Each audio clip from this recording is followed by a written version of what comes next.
బహుజనులంతా ఏకమవ్వాలి, రాజ్యాధికారం దిశగా అడుగులు వేయాలి. ఎమ్మెల్సీ తీన్మార్ మల్లన్న గుండాలలో సర్వాయి పాపన్న విగ్రహ ఆవిష్కరణ. హాజరైన బీర్ల ఐలయ్య, బూర నర్సయ్య గౌడ్. ఇక్కడ ఇప్పుడు సరే ఇవన్నీ బాగానే ఉన్నాయి, కానీ ఆ యాదగిరిగుట్టలో ఈ స్పెక్ట్రా బాధితులు చాలామంది ఉన్నారండి. 4500 మంది బాధితులు ఉన్నారట. దయచేసి వాళ్ళని ఆదుకోండి. అందులో కూడా బీసీలు ఉన్నారు చాలామంది. పాపం వాళ్ళని ఆదుకోండి. స్పెక్ట్రా రియల్ ఎస్టేట్ కంపెనీ బాధితులు 4500 మంది ఉన్నారు. ఏం చేస్తారు తెలుసా? వీళ్ళు హైదరాబాద్లో కొంతమంది ఏజెంట్లను పెట్టుకుంటారు. యాదగిరిగుట్టలో గుట్ట పక్కనే ఉంటుంది మనదే అని పోయి చూపించిన భూమే 10 మందికి చూపిస్తారు. ఇదే నీదంటారు. ఇక రిజిస్ట్రేషన్ అది ఇదేదో పత్రం చేతిలో పెడతారు, అయిపోతుంది.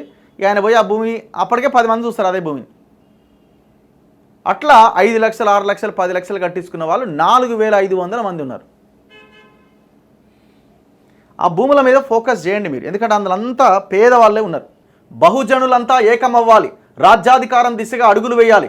ఎమ్మెల్సీ తీన్మార్ మల్లన్న గుండాలలో సర్వాయి పాపన్న విగ్రహ ఆవిష్కరణ. హాజరైన బీర్ల ఐలయ్య, బూర నర్సయ్య గౌడ్.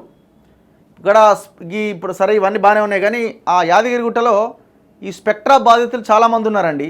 4500 మంది బాధితులు ఉన్నారట. దయచేసి వాళ్ళని ఆదుకోండి. అందులో కూడా బీసీలు ఉన్నారు చాలామంది.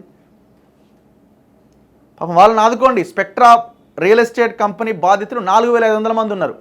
ఏం చేస్తారు తెలుసా? వీళ్ళు హైదరాబాద్లో కొంతమంది ఏజెంట్లను పెట్టుకుంటారు. యాదగిరిగుట్టలో గుట్ట పక్కనే ఉంటుంది మనదే అని పోయి చూపించిన భూమే 10 మందికి చూపిస్తారు. ఇదే నీదంటారు.